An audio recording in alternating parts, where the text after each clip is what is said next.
It may have seemed like all around the United States, the riots that we saw for a few weeks have totally died down. They don't exist anymore, but that's not because they're not happening, it's because the mainstream media isn't covering them. So today's episode will be about my experience at the Portland ICE facility during the continued occupation by rioters.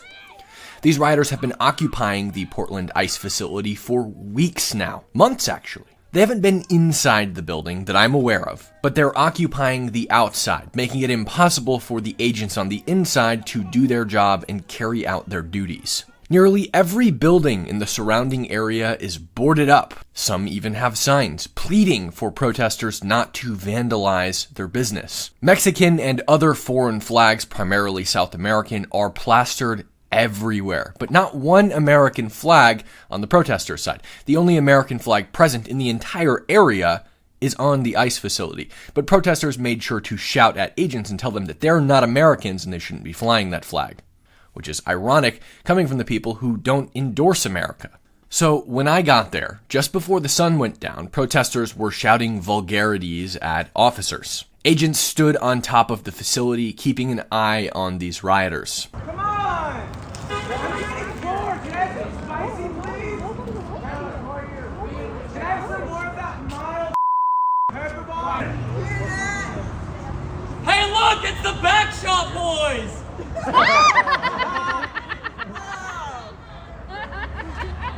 How often do you all cheat on your spouses with each other? Every night. It's probably pretty common, huh? Who's the big spoon?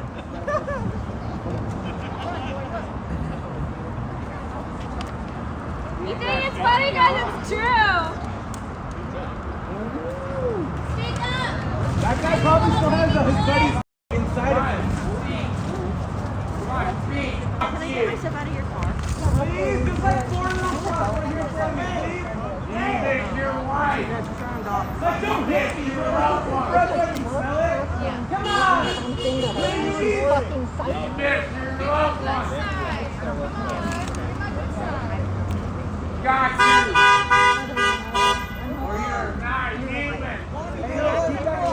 At one point, the crowd broke out into a chant, "Kill yourself, kill yourself." They made constant sexual innuendos at the officers, told them to quit their jobs, that they shouldn't be following corrupt and unlawful orders. Ironically, what ICE does is they arrest people for violating a U.S. Code 1325, which is a United States code that far predates the Trump administration.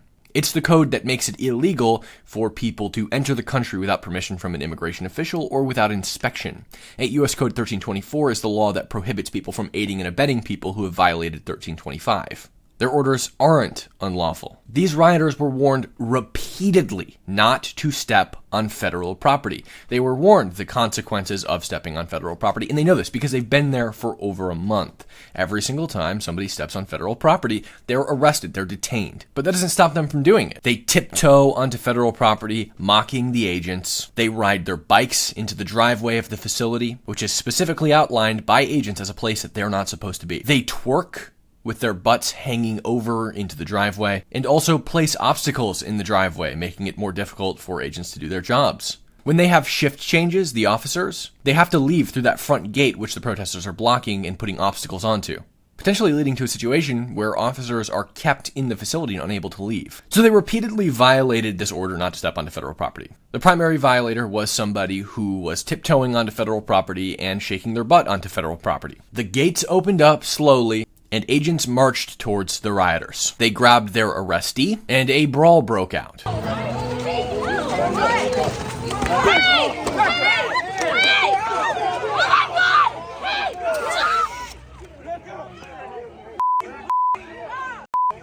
You had people assaulting officers, you had officers macing people, you had officers deploying physical force with their hands. There were people de-arresting people, which is the action of grabbing somebody who is under arrest and pulling them away from officers so they can't be arrested. You had people being tackled. In totality, 2 people were taken into the facility and detained. After they went inside, rioters began dumping fluids into the driveway, emptying water bottles, And this was obviously in an attempt to cause officers to slip were they to come back out. And they were very open about this. They shouted at the officers, "It'd be a shame if you slipped. Don't fall." So it's very obvious what they were trying to do. Create a hazard for officers. Hurt them, injure them. And that's where we're at, is these people are so radicalized that they want to hurt officers, right? They're not just saying, "I want to hurt officers." They're actually taking steps to harm them. There was just a person in Portland who was arrested by the FBI for throwing rocks at federal agents. Big rocks. This person is a trans individual who claims that they're a Quaker and vowed to peace. But that can't be the case, because you regularly attend an ongoing violent occupation of a federal facility.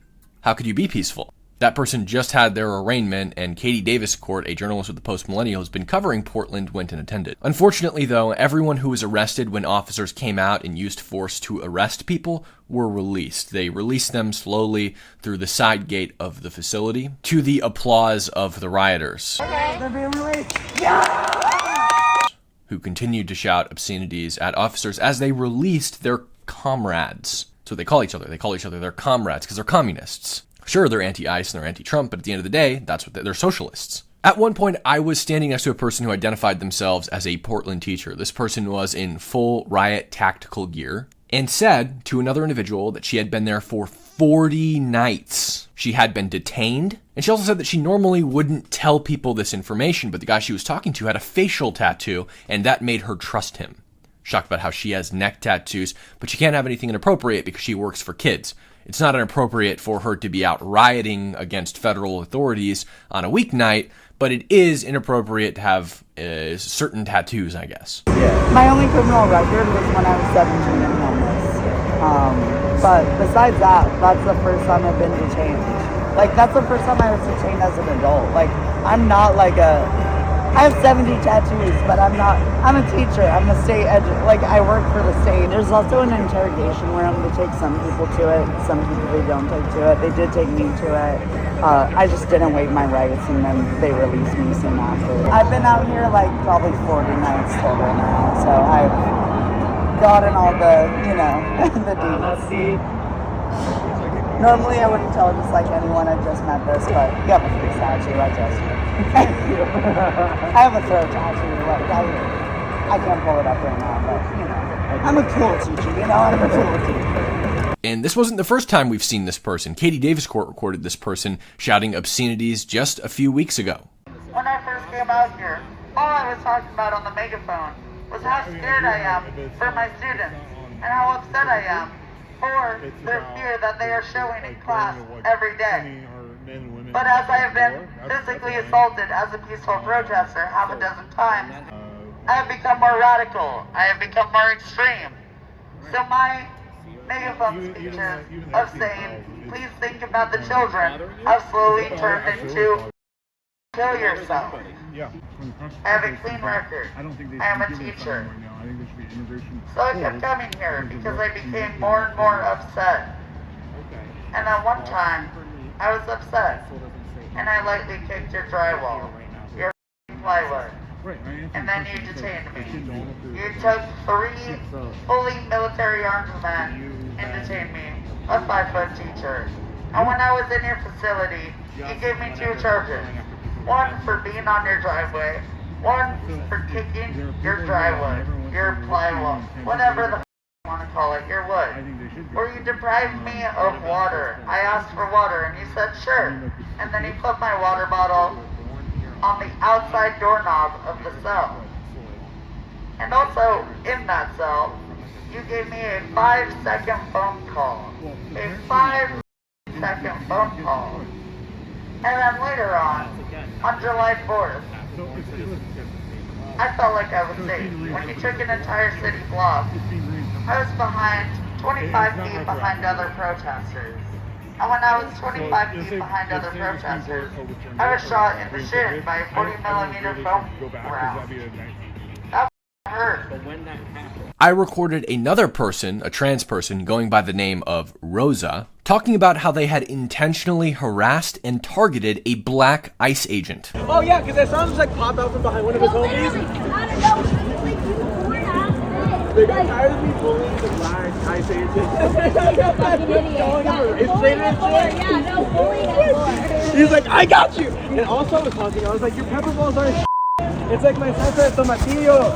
Give me some spicier. And they were like, This person wasn't black, and they accuse us of racism, but they're intentionally targeting officers of color for what reason? To shame them for being a race traitor? We saw this in LA as well. Every Marine, National Guardsman, police officer, or federal agent who was of any sort of Hispanic descent or black was targeted by protesters. They shouted slurs in their faces, called them race traitors. They are racist. Every accusation is an admission of guilt. Something about Portland that's not like other cities around the country is the overwhelming anti-journalist sentiment in Portland, Oregon. And this might be because this is where Andy Ngo was operating for the majority of his early career, and he worked up quite a name in Portland, Oregon. If you don't know, Andy Ngo is probably one of the best and most well-known street journalists in the country.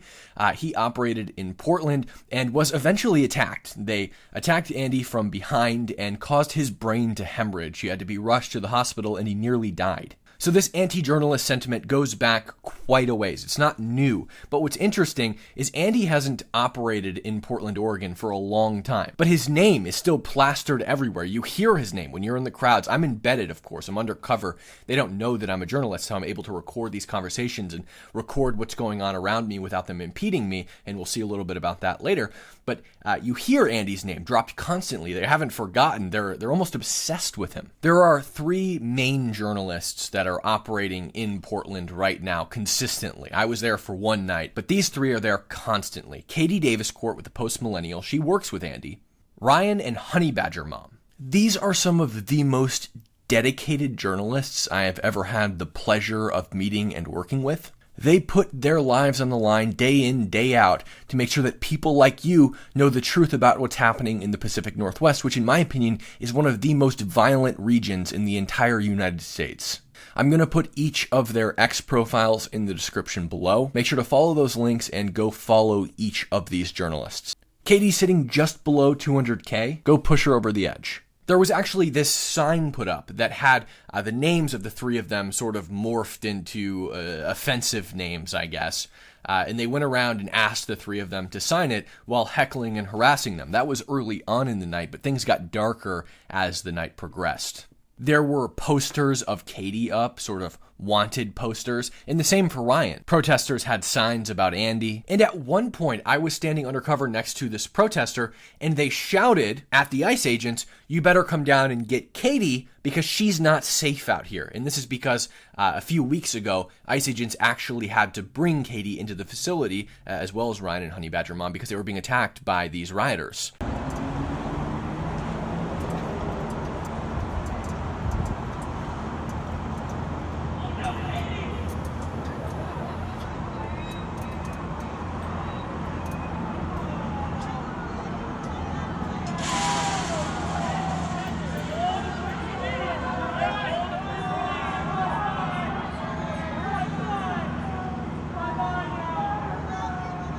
And we'll get more into that in a little bit. Ryan and Honey Badger Mom were harassed by rioters all night. See my hands? They're like touching my body. See my hands? I'm not threatening you. I'm just talking to you. Are you threatening to mace me? Why? If you get close to me, I'm full. If I get close to you, you're gonna mace me. Wow. That'd be great. They followed them around, shouted obscenities at them, and then they started stalking Katie. At one point, Katie was actually trying to leave the protest, but they followed her around, shining a flashlight strobe in her face. I am not hurting her. I am making it harder for her to film. That's all I'm doing. And there's nothing wrong with that. well, This is not even strong enough to harm your vision. Do some science. I am washing out her camera because her goal is to dox people and to harm people. So I am shining my light in her face. She might not harm them directly, but her actions lead to people being harassed and harmed. okay. Okay, yeah, no, stop talking. You have no good argument. Everyone knows who everyone is, though. Okay, cool. So I'm out here. I'm shining a light at Katie right now. That's what I'm gonna do. I'm just saying you're causing problems, and no one wants problems, especially what happened over there 5 minutes ago. What? That They whole surrounded another head? I don't give a that guy. I don't know who, but I'm saying there's a situation. That guy is bro, I'm not even, look, you are, I genuinely don't believe that you don't know what's going on, like you have this thing going on, like you're No, I know what you're doing, I totally get that. No, I don't think you don't know what I'm doing, but but you're acting like you don't know that her goal is to dox people. That is not my goal. That is your goal! I have seen your page! Oh, I've seen the comments on your page! Your entire audience is psychopathic! What's Your her name? entire audience is What's her name? insane! Katie what? Some patriot I don't Okay, patriot something. X, I assume? I don't, look bro, I don't participate in social media. So how do you accuse her of doxing if you don't know? I have gone on the page and seen her. I don't frequent a page that is for the alt-right. It has the word patriot in it, and you're look, bro. You're gonna sit here. You're gonna. I actually want to look at the stupid. page. I'm gonna tell you right now. Yeah. I don't give a how stupid you make me look to your dumb audience. You're all about I don't the have an idiots audience. anyway. Bro. You're standing next to the with the audience. I'm giving you what you want right now, but I don't give a because I hate you. You're playing a good enough act for me not to just say I hate you. But I know what your goal is. I know what your goal is. Have fun. Have fun standing there with the light in your face. You could, go get a life. You go get a real job, but you're gonna sit right here, act like this is your job. It is my job. No, yeah, sure. I'm sure you're providing a lot to society. Two people on motorcycles surrounded her and shined their headlights on her. They yelled that they hated her. She yelled back that she was trying to leave and that she couldn't leave because she couldn't see where she was going. At all angles, she was having lights shined in her face, many of them being strobe lights, completely blinding her. She took cover behind a telephone pole. Is it burning a little bit? Who the am I? I want to leave, but I can't leave because the lights. Flashing lights. Yeah, It's not about you, it's about you. No, it's about me. It's making it so I can't see. So then I can't leave if I can't see. It's dangerous. So That's real, but I also do believe that you could walk away. You know what I mean? Like, if you need to leave, you can go home safely. I don't think I can.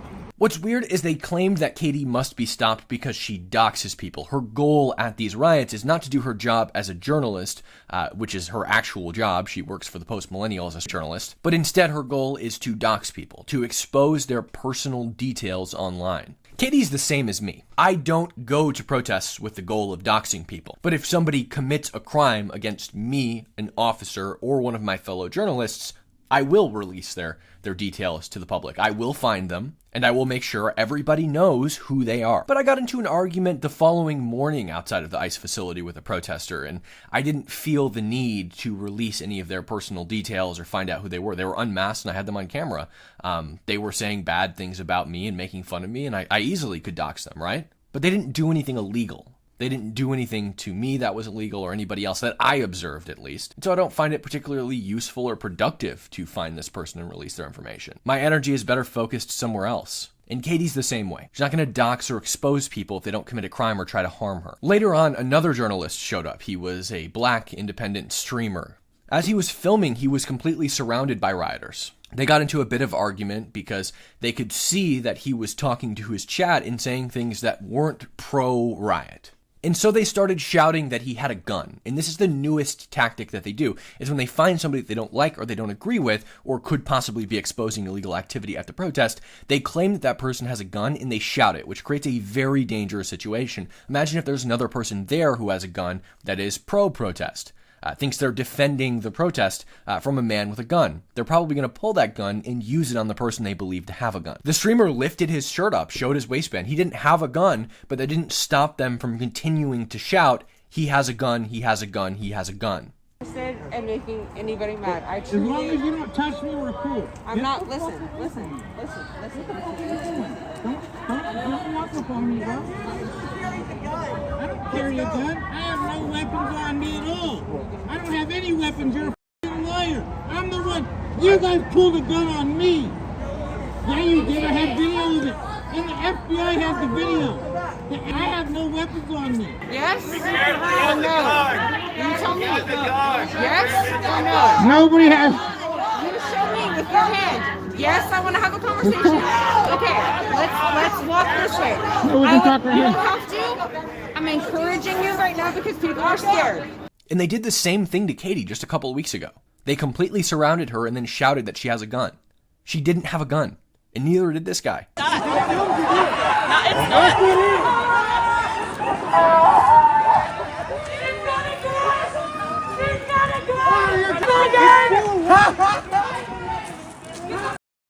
Shoot somebody right here.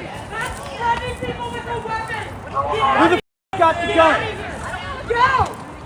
At one point, this other black protester came up, and he was like, everyone in Portland has a gun. What's up, man? Can we talk? And they talked for a minute, and the protester started defending this streamer, knowing that they don't agree with each other at all. And they actually ended up hugging. And then the rest of the rioters grabbed this black protester and pulled him away and basically like held him down. They detained him for having a positive interaction with this streamer. I fuck with you, but I like.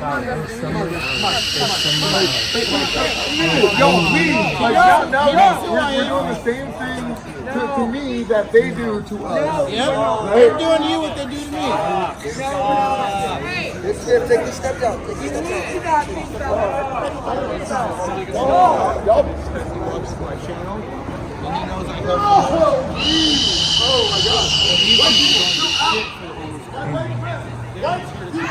Chill the fuck out. I'm trying to have a talk with my brother over here. Leave him alone. Leave him alone. Don't stop him. What are you detaining him for? He doesn't go away, bro. Belly, hey, Belly. You can come over here, bro. I go where I want. I go where I want. Go wherever you want. Am I being antagonistic to you? No, don't let people do that. Are you threatening that?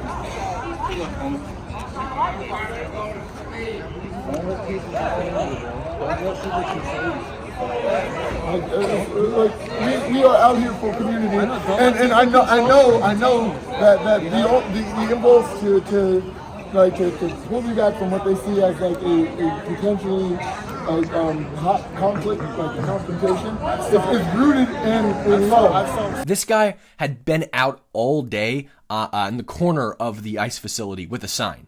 He wasn't even with the rest of the protesters. He was standing in solidarity up on the corner with a sign, longer than most of the people who were there. And they literally held this guy down and prevented him from talking to and engaging with this streamer. And they continued to surround and harass this guy. Eventually, one of the rioters charged this dude and pushed him into the bushes. The streamer was taking cover sort of on federal property. He knew the rioters weren't allowed on federal property. So he got up on the ledge towards the driveway, and somebody got up and ran onto federal property and pushed him down. You got a camera on your chest. When did that happen? When did that happen? Did you turn off your camera? Go to my channel, Valley Ray on YouTube, and you'll see the person.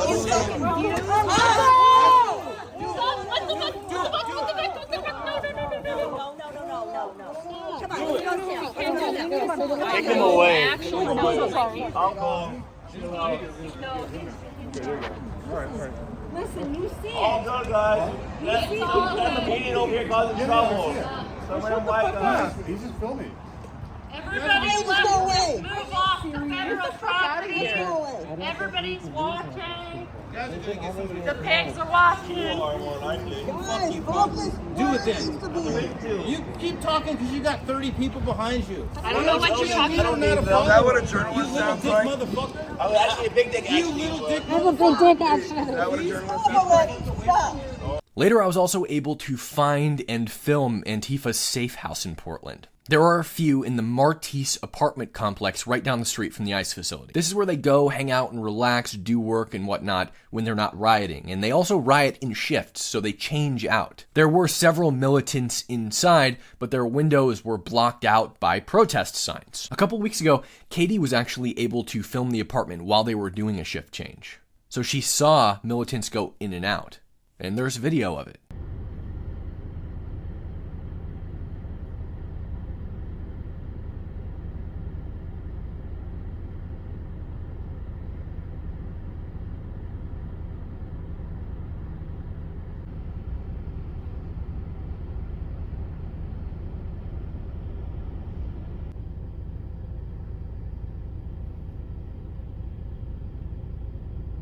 Because I'm letting bunch of strangers use my apartment just so that they can have a bathroom to use, so that they can continue protesting against the Cashapp.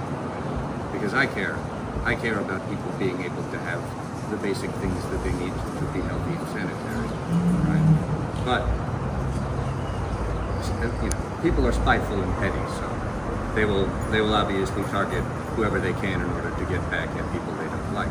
So what's very obvious to me is that this is an organized effort. They have shift changes, they have supply caches, they're wearing tactical gear, they bring through carts of food, snacks, and water. There are dozens of people present every single night for the past several months. It's incredibly organized, and these people obviously don't have jobs. Otherwise, they wouldn't be able to occupy the facility every day for weeks during the week when normal people go to work. So the following morning, I went back to the site of this occupation protest, and I interviewed some locals. Just people who I happened to walk by on the street. I did a circle around the block a couple of times and asked who I could for interviews. But what I noticed very quickly is that nobody wanted to talk to me on camera. And the reason was because they were afraid. That's what I had suspected for a while, because everyone I talked to, while they didn't agree to do an interview, they would start by saying something like, "This isn't positive, it doesn't help our community, I don't like it, I don't support it." But I spoke to one woman outside of her apartment complex, and she told me that she doesn't necessarily support or not support, but there are absolutely bad protesters who do violent things, and she wouldn't do an interview because she was afraid that those rioters would come after her and, of course, do violence against her. So for her own safety, she declined to do an interview with me. Man, I'm a journalist looking for the comments of locals on the occupation protests of the ICE facility over there. I was wondering if you'd be willing to do an interview, if you have any thoughts and feelings you'd like to share. Yeah, but I don't really want to be... That's fine. Because there's a lot of, the only thing I'll say is there's a lot of... Tension.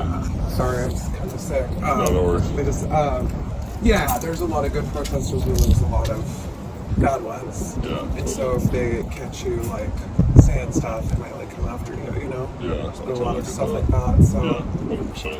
I've had it happen to me, so yeah. I get it. Mm-hmm. Yeah. For sure, so I'm just trying to face and stuff. It stinks.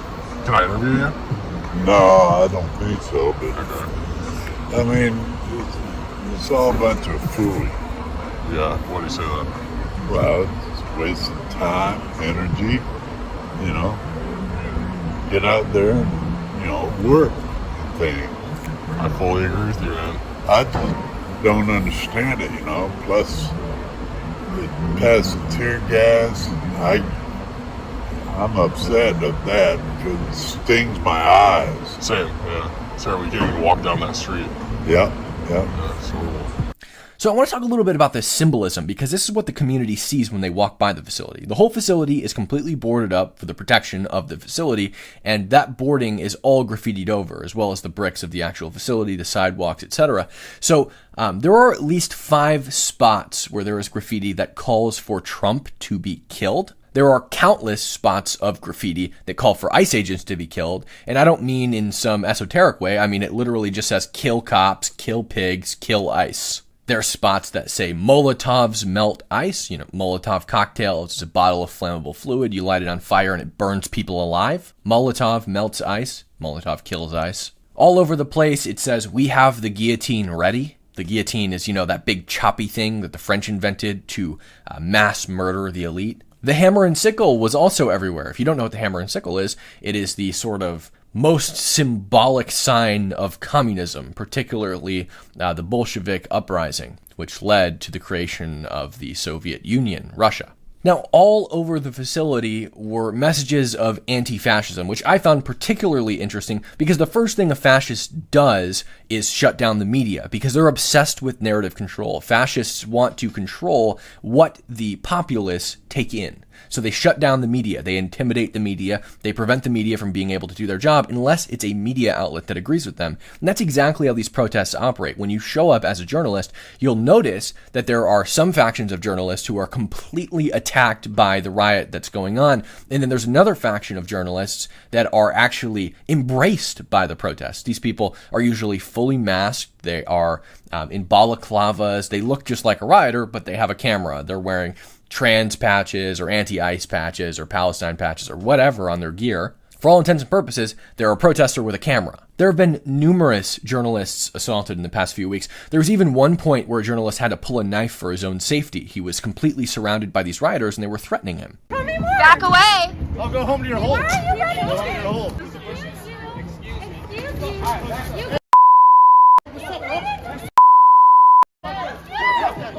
Hey, he's got a knife! He's got a knife! He's got a knife! He's got a knife! He's got a knife! Back away! Hey, come get this! He's got a knife! He's got a knife! You back up! Back up! You back up, bitch! That's a knife. Come get him! He's got a knife! He's got a knife! He's got a fucking knife! Come get him! He's trying to stab us! Fuck that camera! I'm making sure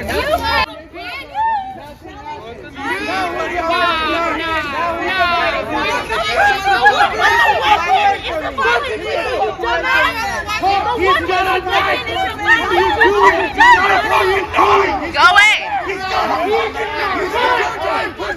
Get away! He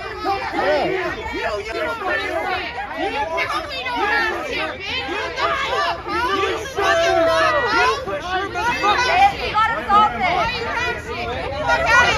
Get the fuck out of here! Get the fuck out of here! That's right! You guys shouldn't be here! Hands off your head! Let him go!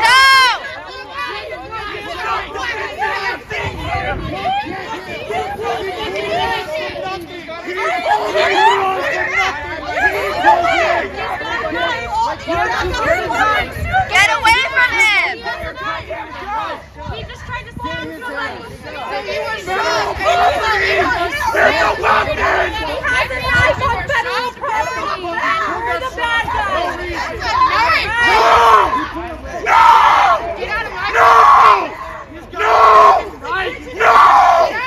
You cannot tell me where to be! No one tells anyone where to be! They have the right to say what they need to say. Stop telling people where to be! Alright, get away from him! I don't care about how many people fucking weapons. Put in your shit in here. You guys take his time to have this performance. You don't want people to have your fucking walk over there. Okay. This dude right here. Yeah, you pointed him. I don't care your whole role. You already know. Your guys just conceal this weapon again. Just hold out a concealed weapon, then put it back. Fuck you! It's on your property! Oh, you pushing her! I mean, when I was back on the ground in the morning filming graffiti and getting interviews, I hadn't even spoken to anybody. I hadn't done anything that would identify me as a conservative in front of protesters, and I was filming graffiti on this pole, and there was a protester next to me in a chair. I didn't pay her much mind, and she looked at me and she said, "You'll never be Andy No, and you should eat a bowl of bullets for breakfast." Bullet cereal for breakfast and left us alone. What's that? So what if you had bullet cereal for breakfast and left us alone? Can you say that again? Yeah, I will. Are you threatening me? I'm not threatening you. You just asked for me to have a bullet breakfast. Was it a bowl of bullets? Yeah. What did you say? I didn't say I'm gonna do it to you. So, can you say it again then? No.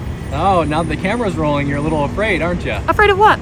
Afraid of saying exactly Why are you what you so just said 2 close to me? seconds ago when I was recording and you Why didn't know are you it. so close to me? Because you just told me to eat a bowl of bullets. And I was like, okay, that came out of left field. I don't know what that's all about. And I tried to talk to her. I said, what did you say? She said, you should eat a bowl of bullets for breakfast. And I pulled my phone up. I was recording the whole time. And I said, would you say that for the camera? Of course she wouldn't. She wouldn't take her mask down. She didn't want to say it again and repeat it because she was threatening me and she didn't realize that she was recorded threatening me. There was one sticker on a pole that said, "Scratch a liberal's Tesla and a fascist bleeds," which I find ironic because, again, this is exactly how fascists operate. They terrorize the population that they don't agree with in an attempt to pressure them to agree with them. And these people are so laughably delusional and also stereotypical. So when I was filming, I continued filming around the area after this incident happened with this woman who told me to eat a bowl of bullets. And I get kind of close to this supply cache. So helmets, hard hats, grills, food, water, signs, stuff like that. And I wasn't even filming it. I didn't actually really plan on filming it. I had seen it and said, maybe I should film that, but I was working on the graffiti and getting the messages that they were writing on the walls. And this woman comes up to me and she goes, "What are you doing?" And I said, I'm just filming, just doing my job. And they go, "You can't film over here. This is a vigil for Native Americans who died." And I said, "Really? It looks like a supply cache." And they said, "You can't film it." I said, "Well, it's on a public sidewalk. If you guys didn't want it to be filmed, you probably shouldn't have put it on a public sidewalk." And I filmed it. And this other guy, this transgender person, said, "Don't engage with him. Don't engage with him. I listen to Native American leadership, and they told me not to engage with people like this." It's like, this is just the most delusional, stereotypical. It was so stereotypical. And I'm going to play that clip now. And different cultures have actually different traditions about taking pictures after death. Like, for instance, Jewish people cover the photos, some people never say the name. There are a lot of people here who are honoring different traditions. Well, if they wanted and to so, private, they probably shouldn't. yeah, I understand. I don't think you can tell Native people how they want to I'm be not represented. telling them how they want to be represented. I'm just saying if they wanted something in private, they should probably do it in private, not on a public sidewalk right here. Okay. Yeah, so you're Right. trying to tell Native people how to do their. No, I'm just saying if you don't want people filming stuff, don't do it on a public sidewalk, right? Yeah. So Yeah. why are you like? What is your Let's goal? don't engage. His goal is to. You guys get came us up to me. talk. You came up to We're me. not doing it. You came up to me. I'm Look trying at to our figure camp. out what your goal is here. Are You you? may take a I'm look. documenting. Are you trying to help the protest, or are you I'm here for just other reasons? I'm just documenting. Thank you. Oh, You guys came up to we me. just got a food delivery. You just said you were a legal observer 5 minutes ago. So are you a legal observer or are you a protest tell you authority? that. You told somebody else that just up there. Koska- Then you followed me. Are you a protest observer or a legal observer or a Koska has protest told us, enforcement do not officer? engage with them. That's Native leadership telling us what to do. Do not engage with them. Oh, not the native can- leadership. Oh my God. He can say what he wants. He can do whatever. He's not going to touch anything. This is our First Amendment right. It's his right to walk by. And the Native leader that I like to listen to said, "Don't engage." So that's my plan. So they don't want me to film this thing. I wasn't even planning on filming this thing. Apparently it's a vigil, but now that they've told me not to film it, now I want to. Children, dude. You're out here defending Search your protesting heart. right next to a school Search and causing your children heart. to get tear gassed. They are imprisoning children in that building. What do you mean they're imprisoning They are taking children from schools like this. Look up the Beaverton Yeah, illegal story. immigrants? They are not illegal immigrants. Oh, who are they then? There are no illegal people on native lands. Oh, come on. It's a violation of 8 U.S. Code 1325 to improperly enter this country without permission of any yes. immigration official or inspection. But this is native land. It's not native land. It was conquered.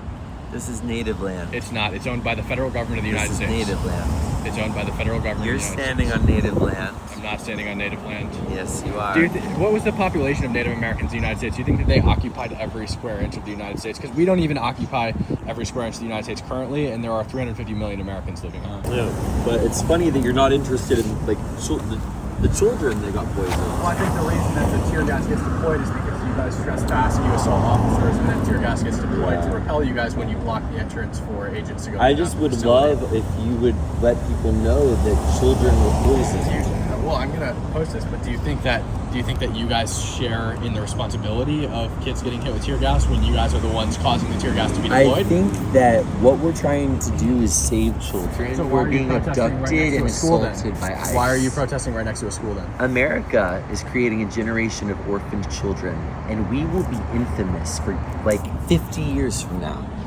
Okay. Why are you filming me? Who are you? I know. Why are you protesting next to children? You're complaining about kids getting hit with tear gas. You guys chose to protest next to a school. What? I don't see the. I've interviewed members of the community today, and I haven't heard a single positive thing about this whole situation. Every single member of the community actually says they're scared of you guys. Wait, can you believe these people? It is like something out of a cartoon. So now that we've gone over the symbolism, how they behave, what they have plastered all over the walls of this facility, how they're operating, that it's clearly organized, like very organized. I want to talk about what this means, how I know what it means, in my previous experiences as a journalist who covers riots and protests. So, surprise, surprise, believe it or not, these people are communists. Getting the deportations to stop and protesting Trump is a secondary objective. Their primary objective is to convert people to communism. I know. Wouldn't believe it, right?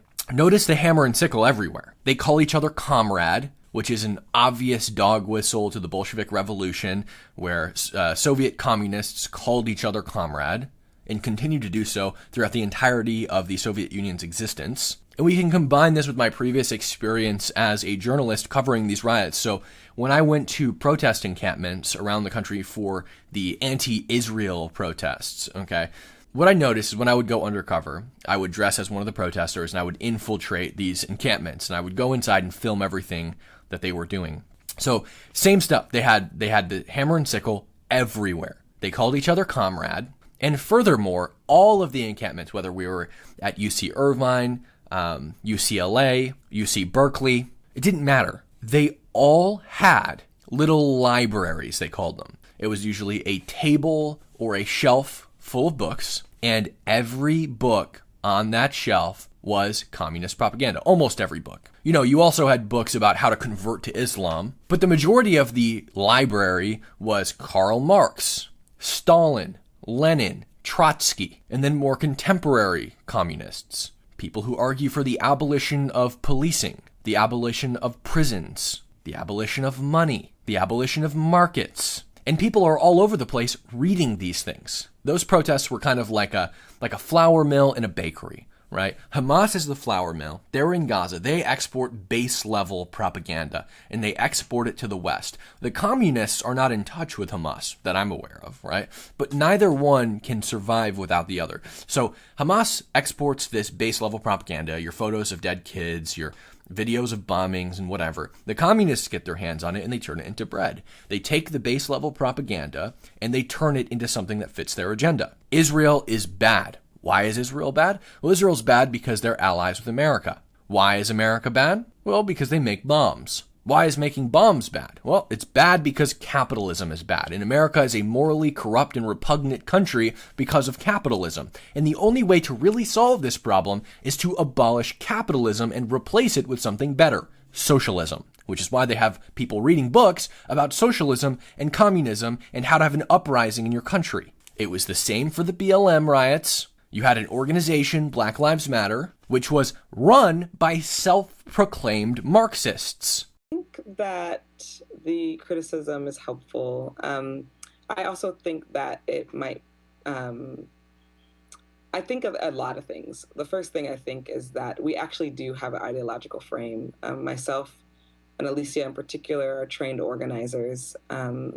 We are trained Marxists.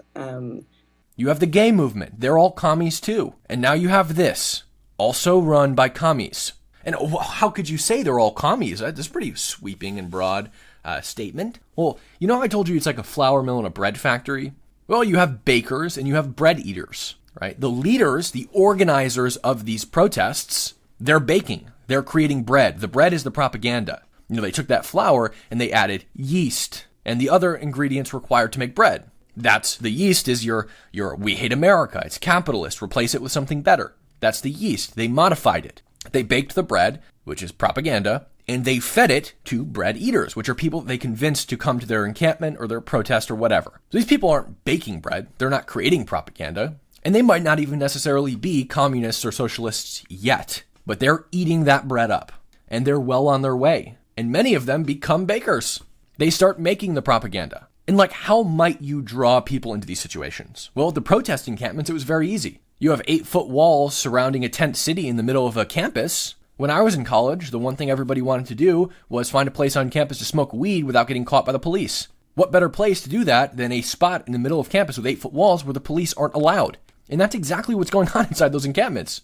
They're all doing drugs and drinking alcohol. And they get to miss class and their teachers don't care because they're standing for something greater than themselves. So they don't fail out of school either. What better way to draw young, impressionable, moldable people into a situation than offer a constant party? They're in college. You know, even if they're just there for the party, eventually you start to become like the people you surround yourself with. You're impressionable, you're young, you're moldable. And a lot of the organizers aren't students. They're adults. So those people begin to rub off on the people that are just there for fun. And they too become communists. And that's the real goal of these situations. I know it probably sounds crazy. I probably sound like some kind of crazy conspiracy theorist. But I am telling you, I have been to thousands of these protests. I have been undercover. I see these protests through the eyes of a protester. I observe behind enemy lines. I'm not just pulling this stuff out of my butt. It is the cold, hard reality. And you know, a lot of these shootings, you get Republicans and Democrats going back and forth. He was a Democrat. No, he was a Republican. No, he wasn't. No, he's a communist. I hate to break it to you. The reason that their politics seem ambiguous is because they're not on either side. And you two fighting is exactly what they want. They want Republicans and Democrats to blame each other, and they want more fighting so that the system collapse. I mean, there was just a Virginia city councilman lit on fire in his own office a few days ago. Somebody walked into his office, doused him in lighter fluid, took him outside, and lit him on fire. Luigi Mangione, leftist. They want you to fight it. They want you to fight over these things. They want you to point fingers. I hate to break it to you, Republicans, conservatives, Democrats aren't carrying out attacks. They're not trying to kill Trump. Thomas Matthew Crooks, I guarantee you he was a leftist. What happened to this trope that we're always going on? Democrats are afraid of guns. Liberals are afraid of guns. They're sissies.